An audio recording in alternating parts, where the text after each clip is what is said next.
Good morning, and some breaking news coming in right now. More than 150 people now dead after a terror attack in Egypt. Officials say Islamic militants bombed a mosque in the Sinai Peninsula and then opened fire on worshipers during a sermon. More than 100 others also injured. We will have much more on this developing story throughout our live 2 hours. But first, yet another Fox News alert. New reports that attorneys for former National Security Advisor Michael Flynn are no longer talking with their counterparts at the White House about the Russia probe.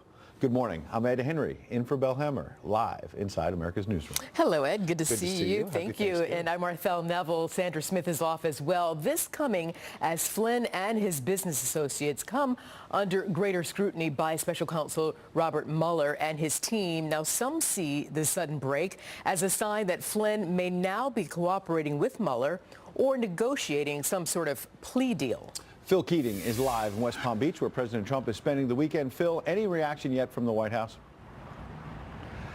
Good morning, Ed. No reaction or comment this morning, although the president has certainly tweeted out several items, but none dealing with this latest development, dealing with his former national security advisor, Michael Flynn, whom you may recall he did actually fire. First reported by the New York Times, General Michael Flynn's attorneys are no longer sharing information with the Trump legal team about Special Prosecutor Robert Mueller's probe into possible Russia collusion with the Trump campaign. Now, legal experts say that could indicate Flynn's cooperating, that he's negotiating a plea deal, or perhaps nothing. Now, Trump attorney Jay Sekulow told the Washington Post, quote, "This is not entirely unexpected. No one should draw the conclusion that this means anything about General Flynn cooperating against the president. It's important to remember that General Flynn received his security clearance under the previous administration." As for the president's morning, he tweeted he will be speaking to Turkey's president this morning as well, talking about bringing an end to the mess that he inherited in the Middle East. "I will get it all done, but what a mistake in lives and dollars, $6 trillion, oftentimes during the campaign." Then candidate Trump criticized all of the years in U.S. treasure we have spent in the Middle East trying to achieve peace, with the results being none. Ed? Well, Phil, you're absolutely right. Context in that region, the breaking news this morning out of Egypt that we're still gathering facts on about more than 100 killed inside a mosque. Big issues for the president to confront. But as many of us do on Thanksgiving, you also pause, have some time with family and a little bit of fun as well. Sounds like the president had a good Thanksgiving. Yeah, the president and first lady giving out a whole bunch of thank yous to the military in particular, even delivering a Thanksgiving lunch down the beach, and had a big group dinner inside Mar-a-Lago last night with family and friends. Now, they enjoyed themselves, it appeared by the photographs we have seen. The president also released a pre-taped Thanksgiving message yesterday to the people, thanking all who serve, including first responders, firefighters, police, and paramedics. And in the morning, he and his wife delivered Thanksgiving lunch to the Coast Guard quarters down south in Riviera Beach, thanking them for protecting our coastline and all of the thousands of search and rescues they performed this devastating hurricane season in Texas, Florida, and Puerto Rico. Now, President Trump presumably golfed the past 2 days at his golf course down the street here in West Palm Beach, spending 5 hours roughly at each one. Today, the president has tweeted out that he's heading north up to Jupiter to his club to play golf, a quick round, he says, with Tiger Woods and the #1 current golfer in the world, Dustin Johnson. So that certainly should be memorable. We'll see who's the fourth person in that foursome. Quite a foursome there. Phil Keating working for us live in West Palm Beach. Thanks, Phil. We'll see if we hear the score. Okay. Good to see you, buddy. Well, more than golf on his mind, the president's also focusing on Republican tax reform right now, but says the fight to repeal and replace Obamacare is far from over, suggesting a new congressional push as early as January. The president tweeting, "Obamacare premiums are going up, up, up, just as I have been predicting for 2 years. Obamacare is owned by the Democrats, and it is a disaster. But not to worry. Even though the Dems want to obstruct, we will repeal and replace after tax cuts." Joining me now to talk about all this is Daniel Halper, contributing editor to the Free Beacon and the Weekly Standard. Good morning, Daniel. Good morning. I wanted to start with this news about General Flynn. Maybe not a surprise because we've heard about both he and his son potentially in criminal jeopardy. First of all, let's just start with the facts. Does this suggest to you something we've expected for a long time, which is that someone in criminal jeopardy wants to maybe cooperate with a special counsel so that they get into less trouble? Yeah, look, the only fact that we do know based on this reporting is that General Flynn's lawyers apparently cut off contact with the White House lawyers. That's the only fact. The New York Times has gone on to speculate that perhaps it's because he is cooperating with Robert Mueller, but we don't actually know that. But I think we can also step back and realize that Robert Mueller is not after Michael Flynn. He's not after Paul Manafort or Rick Gates or George Papadopoulos. He's after much bigger fish. And each one of these people that are ensnared in this investigation is just a stepping stone to get the bigger fish. And that would obviously... Sorry to mix metaphors. Well, yeah, well, but clearly I get what you're getting at, which is that they want to see whether or not the president or anyone inside the White House was involved in any wrongdoing. If you take a step back to Paul Manafort, what we know about that indictment is that some of the charges there stem back to dealings Manafort had back in 2005, 2006, that probably has nothing to do with the president. With General Flynn, is it potentially more worrisome for the White House that he actually served in the White House as National Security Advisor and was more recently connected to the president? Definitely. And we've heard this with Paul Manafort and George Papadopoulos, that these people were just volunteers. They weren't on the payroll. They weren't that close. Michael Flynn, you can't make those excuses. He was integral in the campaign, but of course he also joined the White House. He was a government employee hired by President Trump, ultimately fired by President Trump. But I don't think you can make that he's just a water boy, he's just the coffee boy. This is somebody who is far closer to President Trump than these other individuals, and perhaps has far knowledge of the dealings within the White House and within the Trump campaign, which of course would be much more interest to Robert Mueller. But speaking of the dealings inside Washington, you know it quite well. You wrote a fabulous book about the Clintons and their dynasty, if you will.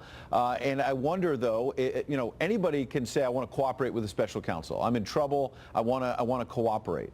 But that doesn't necessarily mean they have anything on the president or anyone inside the West Wing. Is that an important thing to remind our viewers right now, that when you hear this flurry of reports suggesting that maybe Michael Flynn is going to flip, it will not matter if he does not have anything on the president? Right, of course.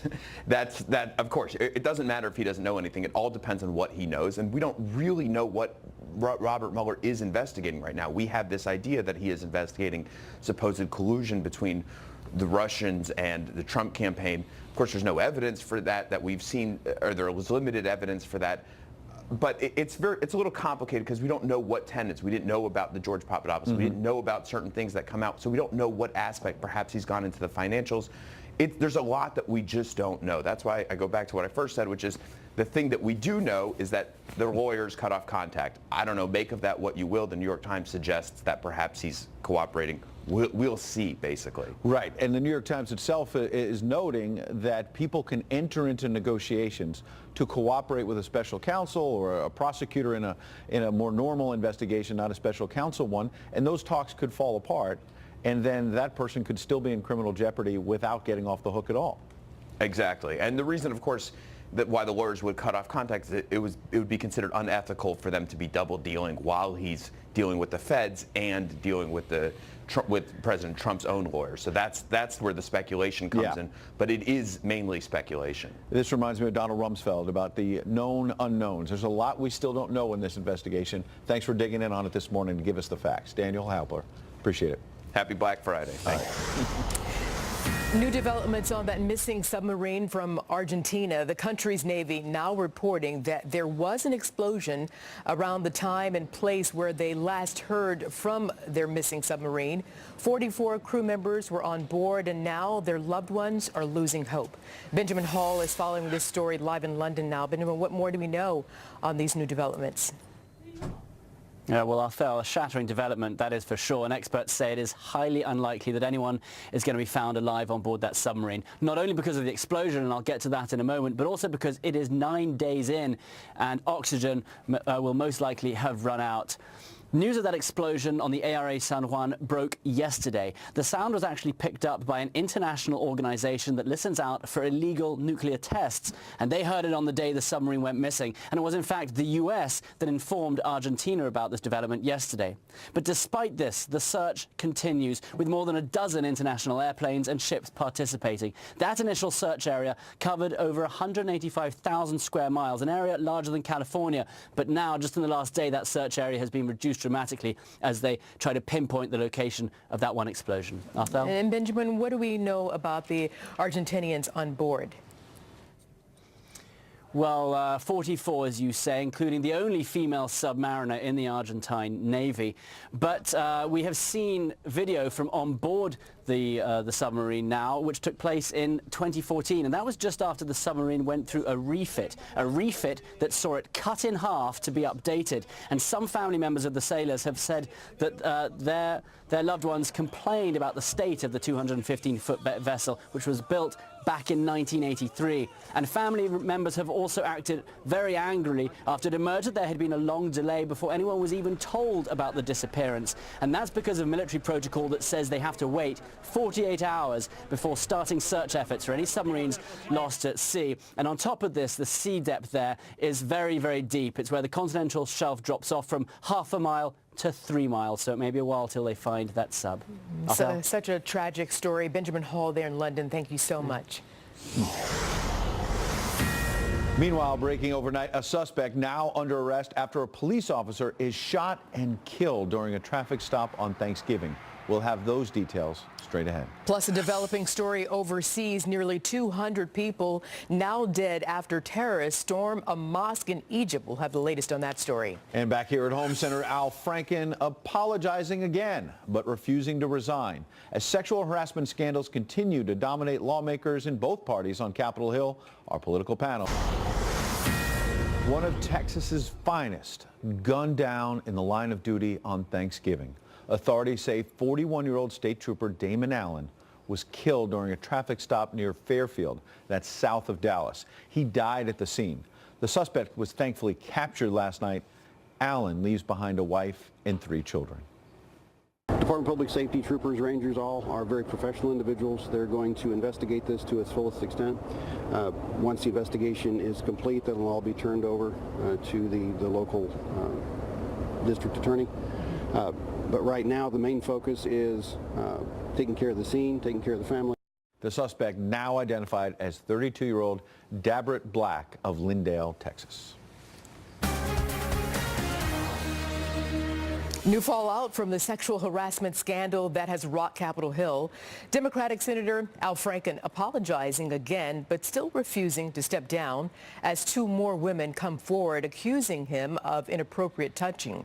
Senator Franken in his statement saying, quote, in part, I'm a warm person. I hug people. I have learned from recent stories that in some of these encounters, I crossed a line for some women, and I know that any number is too many. Meanwhile, the first House Democrat has come out calling for Congressman John Conyers to resign amid sexual harassment allegations.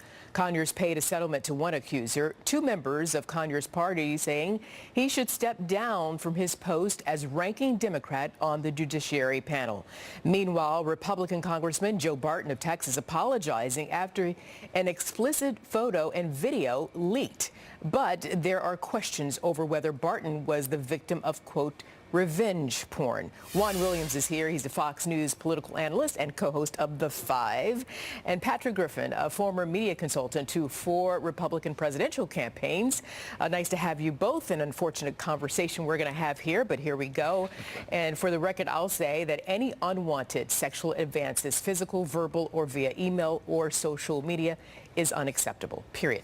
That established, Juan, I start with you. Should these allegations be handled as individual cases? Well, yeah. I mean, if your point is that there should be investigations, I think the ethics panel is now already on board to look at Al Franken, and the question of whether he resigns seems to grow with the number of women who increases in terms of complaining that he was engaged in inappropriate touching. But so far we haven't seen that from his Democratic colleagues in the Senate. On the other hand, with regards to Conyers of Michigan, I think you're starting to see people say that if the money was used as hush money, his office funds, taxpayer dollars, that crossed the line apart from the sexual harassment allegations, and that really, at that point, as the Detroit Free Press said in an editorial, he should resign.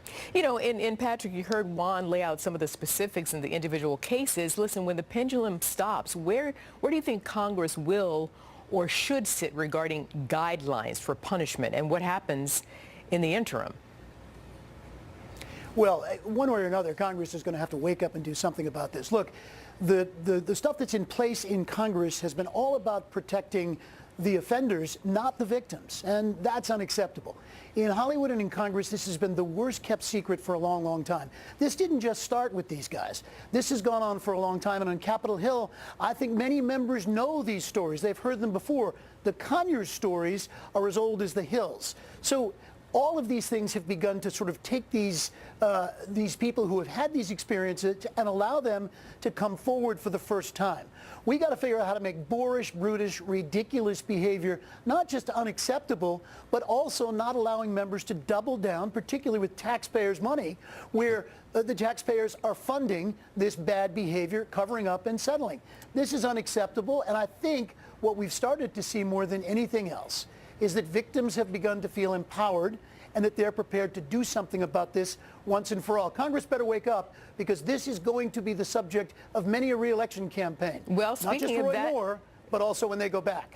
You make a point there, and we are going to talk about Roy Moore. Juan, you well know he's running for a crucial U.S. Senate seat there in Alabama, alleged to have engaged in sexual misconduct with underage girls years ago. So how should that play? We're a few days away, you know, under a month away from that election.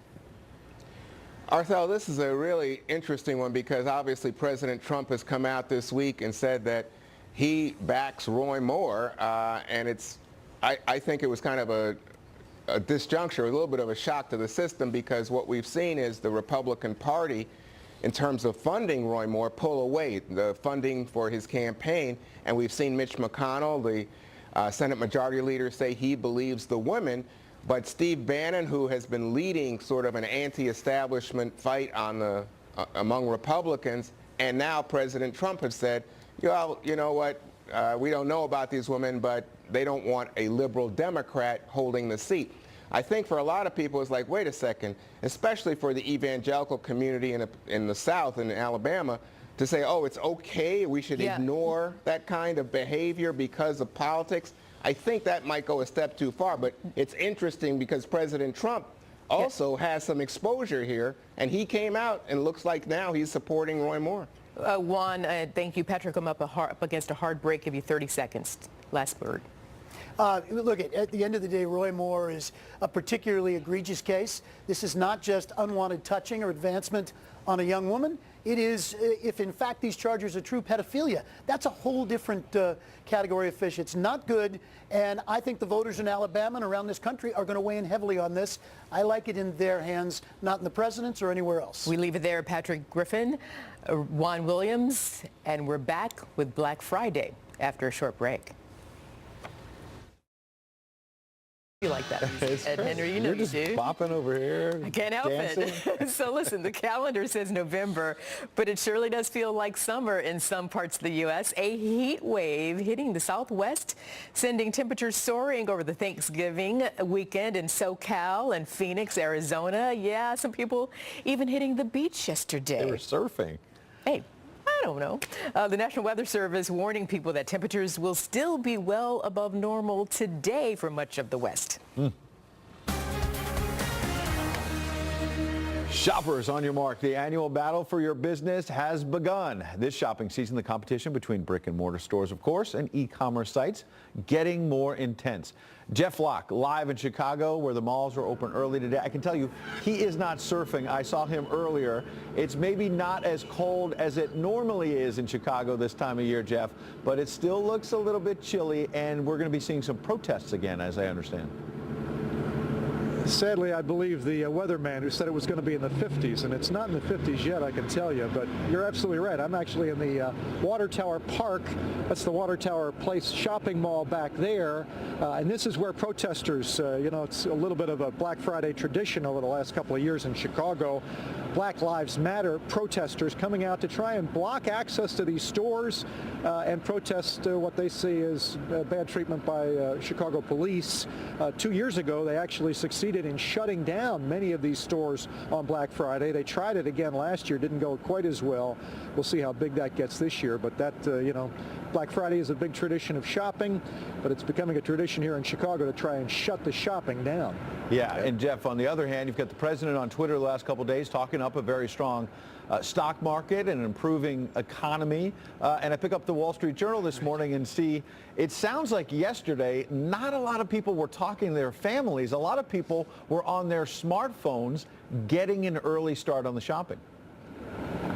Yeah, it's not so much people are buying less. I think they're probably buying more. I think the president is right, and there have been, you know, surveys that have suggested this is going to be a very good Black Friday, but it's just that it's not as big a Black Friday for the brick and mortar. You know, you look down the Magnificent Mile here. This is Michigan Avenue in Chicago, and magnificent shops on both sides of the street.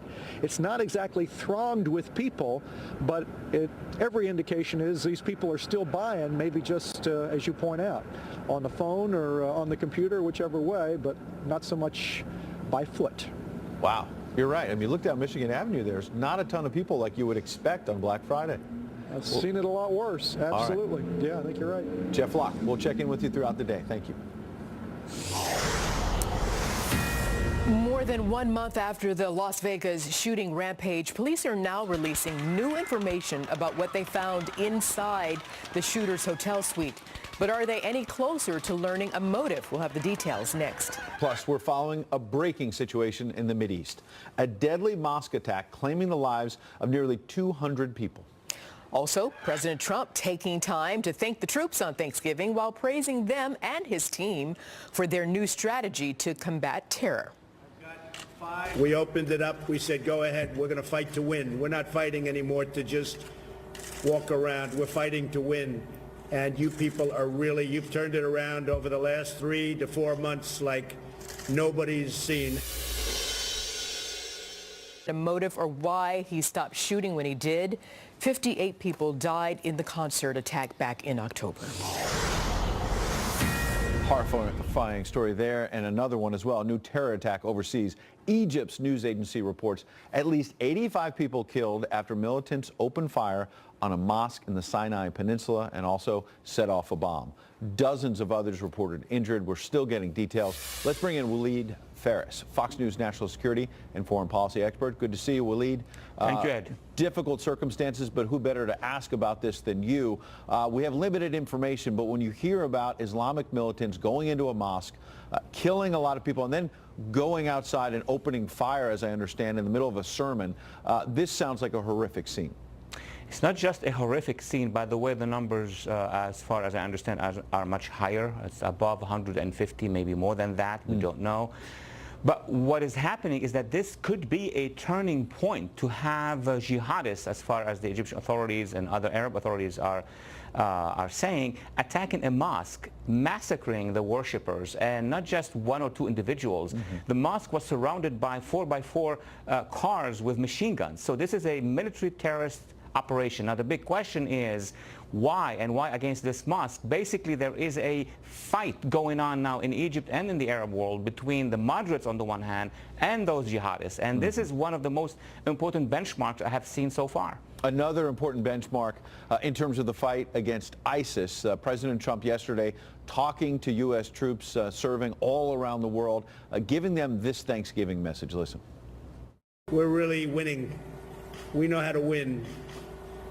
But we have to let you win. They weren't letting you win before. They were letting you play even. We're letting you win. Overnight, I already heard some criticism from some folks who don't like the president, saying, why is he saying that when people close to the president say, in fact, he has unleashed the military to actually fight and, more than that, defeat ISIS? Yes, in fact, there are two things at the same time, and let's put politics on the side. On the tactical level, there is no doubt about it. What has happened over the past 6 to 7 months, maybe 8 months, are tactical wins everywhere in Syria and in Iraq, wherever the United States helped local allies or the massive use of air force. ISIS has collapsed. That's a fact, and also in other parts of the world, including in Somalia.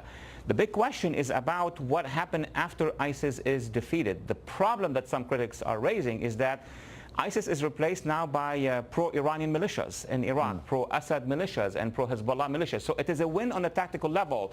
What we need to see is the next strategic defeat of ISIS, meaning making sure that Iran is not going to take over instead of ISIS. And Waleed, the other concern, when I talk to senior Trump officials, they say when you win on the battlefield, what can happen is a terror group like ISIS decides they're disbanding, so they'll go into smaller groups and launch smaller but still very horrifying attacks like the one we saw here in New York City on the bike path. Well, absolutely. Actually, I would add even one more element. Even if we defeat ISIS and crush them in Syria, Iraq, Libya, Somalia, ISIS and the jihadists, maybe not just only ISIS, Al-Qaeda and others, have already jihadists in the West. The battle against the jihadists in the West is different from the battle in that region. But again, the most important matter is who do we replace ISIS with? That's the strategic challenge to the administration and also to Congress as well. Now, this comes as well as Vice President Mike Pence is planning to formally address Israel's parliament, the Knesset, during his visit to the Jewish state next month. What do you think about the Vice President heading to the region at such a volatile time? I think this is a very important journey. Not only he's going to be addressing the Knesset in Israel, because Israel is going to be confronted with a couple challenges, maybe 3 challenges. One is they will have to face Iran. Iran is moving in Syria, Iraq, and Lebanon. But also Israel may have an opportunity to have an Arab alliance with whom they can work, not just to fight against the terrorists, but also to provide a possibility for a new peace process between Israel and the Palestinians. So having the Vice President at that moment there is very important. Let me add one thing, Ed. The Vice President for the first time mentioned that he is going to ask questions about the Christian minorities in the Middle East. That is something very new in U.S. foreign policy.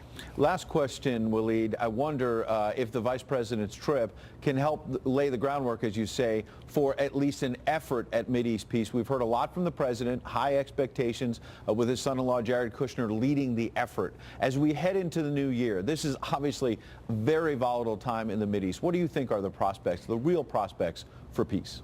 That's a very good way to put it. Real prospects for peace, not just envoys and conferences and talks. We had that for the last 30 years. But what is happening right now is something very new, and I see some significant symbols, which is Arabs are readier than before, and the Arabs who have not signed a peace treaty with Israel, not talking about Egypt or Jordan or even the Palestinian Authority. I'm talking about Saudi Arabia, the Emirates, and talking about the other countries in the region who have an interest in closing that file with Israel so there could be all together in the Middle East with the United States against the real threat, which is the jihadists and Iran.